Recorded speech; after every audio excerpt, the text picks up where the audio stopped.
Oke, dari pasal 11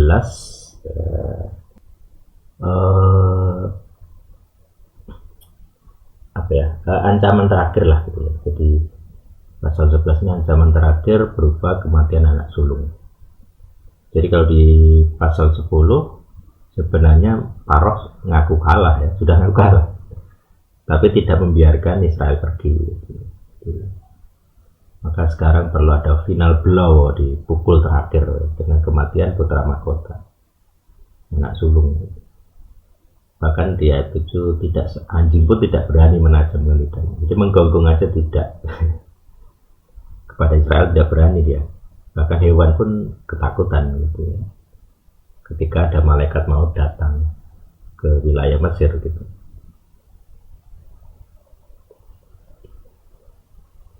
Ya, itu adu power yang sangat luar biasa antara tuannya orang Ibrani dengan tuannya orang Mesir. Luar biasa sekali dampaknya. Bahkan perlawanan seperti itu bisa membawa kematian gitu. Jadi melawan Tuhan yang original, yang asli, yang kuat, itu bisa membunuh manusia-manusia dari umat yang kalah gitu. Jadi kalau Tuhannya kalah, umatnya ya kalah kan. Ada efek samping dari adu power, yaitu umat dari Tuhan yang kalah ini akan mati sebagai wujud pembuktian. Nah, kenapa anak sulung? Karena anak sulung di dalam agama Mesir itu adalah keturunan dewa gitu. Karena akan menjadi raja. Jadi kalau anak sulung raja, putra mahkota yang lelaki ya, maka itu akan menjadi simbol ketuhanan. Dia titisan dewa, titisan para ilahi gitu. Makanya tuannya Ibrani ini pengen membuktikan kalian tuh bukan apa-apa gitu. Kalian tuh bukan Tuhan yang asli, kalian tuh yang KW, dan kalian kalah kuasa, kalah power gitu. Jadi ya itu resiko ya, resiko mengadu power ya bisa kematian gitu. Karena kita benar-benar menguji mana Tuhan yang asli, mana Tuhan yang kalah. Jadi matinya bukan dengan pedang, bukan dengan peperangan di sini, tapi lewat malaikat maut. Jadi ada power dengan malaikat maut gitu. Siapa yang menang, siapa yang kalah? Yang kalah jelas KW, jelas palsu. Makanya di sini tidak ada diskusi, tidak ada negosiasi, hitam putih. Kalau kalian ikut Tuhan yang KW, Tuhan palsu, ya mati gitu aja. Kalau yang Tuhan asli akan dilindungi. Ini mukjizat gitu ya. Jadi kedua umat ini diam saja gitu. Tetapi malaikat maut akan membunuh umat dari Tuhan yang kalah gitu. Ya begitu. Ini prinsip penting dari efek samping atau resiko ngadu power adalah kematian. Makanya ini harus dilakukan dengan legal ground yang bersih. Jadi kuasa kematian tidak akan menyentuh. Ini harus orang-orang yang benar-benar bersih legal groundnya untuk mempraktekkan metode legal ground adu power di Kejadian 11 dan 10. Baik, itu yang bisa kita pelajari dari pasal 11.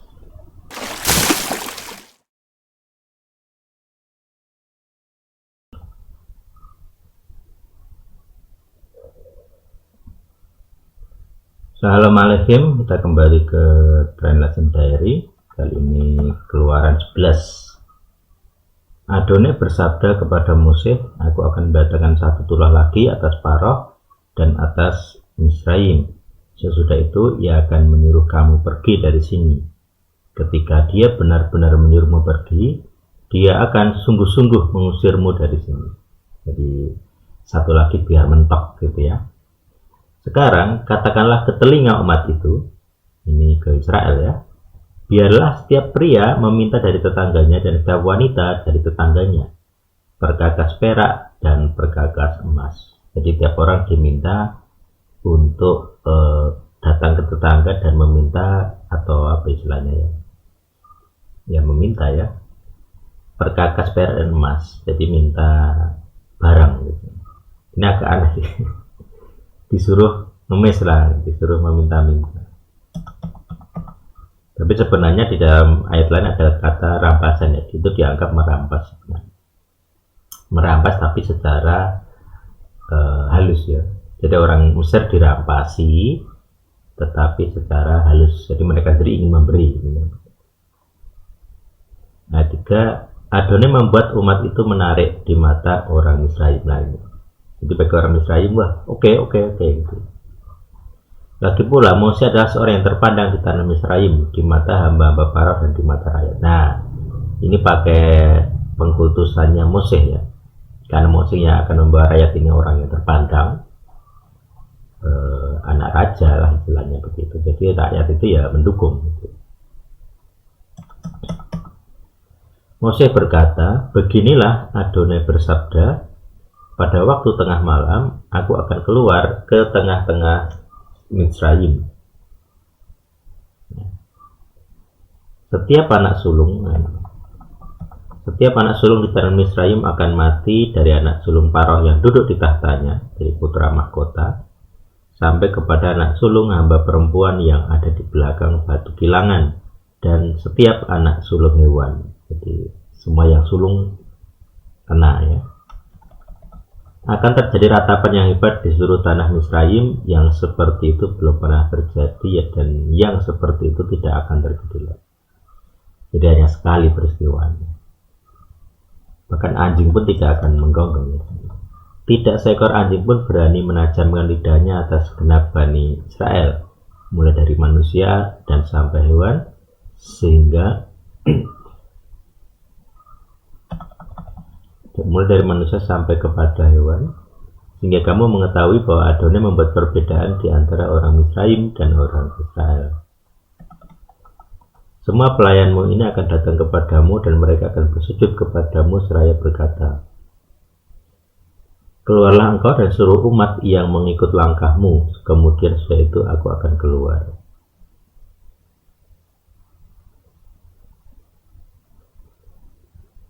Lalu dia pergi dari hadapan Paroh dengan amarah yang menyala.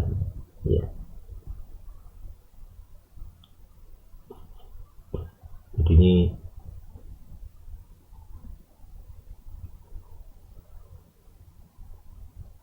oke ya, inilah pada waktu malam. Oke, jadi mungkin ini ya pasal 11 ini ada pengulangan dari pasal 10 ya, karena di ayat 8 itu dia di hadapan Paroh ya. Jadi mungkin di pasal 4 sampai 8 itu ucapan yang dilakukan di tengah-tengah atau di hadapan Paroh. Oke. Terus Adonai bersabda kepada Mose, Paroh tidak akan mendengarkan kamu. Dengan demikian mukjizat-mukjizatku akan berlipat ganda di tanah Misraim. Mose serta Aharon melakukan segala mukjizat ini di hadapan Paroh, dan Adonai mengeraskan hati Paroh, dan dia tidak benar-benar menyuruh Bani Israel pergi dari negerinya. Oke ya, tuh luar biasa ya, ini pendek pasalnya 11 ini, tapi ini final sekali. Jadi pasal 11 apa ya? Oke, dari pasal 11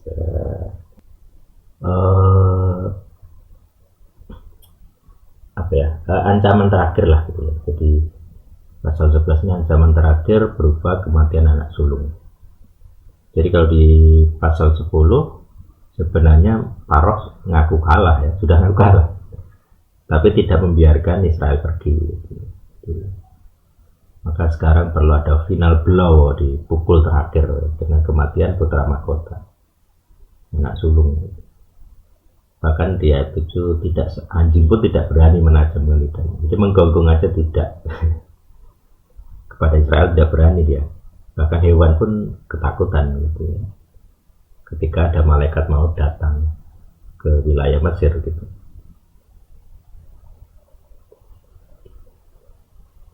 Ya, itu adu power yang sangat luar biasa antara tuannya orang Ibrani dengan tuannya orang Mesir.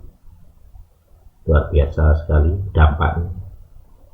Bahkan perlawanan seperti itu bisa membawa kematian gitu. Jadi melawan Tuhan yang original, yang asli, yang kuat, itu bisa membunuh manusia-manusia dari umat yang kalah gitu. Real Tuhannya kalah, umatnya ya kalah. Ada efek samping dari adu power, yaitu umat dari Tuhan yang kalah ini akan mati sebagai wujud pembuktian. Nah, kenapa anak sulung? Karena anak sulung di dalam agama Mesir itu adalah keturunan dewa gitu. Karena akan menjadi raja. Jadi kalau anak sulung raja, putra mahkota yang lelaki ya, maka itu akan menjadi simbol ketuhanan. Dia titisan dewa, titisan para ilahi gitu. Makanya tuannya Ibrani ini pengen membuktikan kalian tuh bukan apa-apa gitu. Kalian tuh bukan Tuhan yang asli, kalian tuh yang KW, dan kalian kalah kuasa, kalah power gitu. Jadi ya itu resiko ya, resiko mengadu power ya bisa kematian gitu. Karena kita benar-benar menguji mana Tuhan yang asli, mana Tuhan yang kalah. Jadi matinya bukan dengan pedang, bukan dengan peperangan di sini, ya, tapi lewat malaikat maut. Jadi ada power dengan malaikat maut gitu.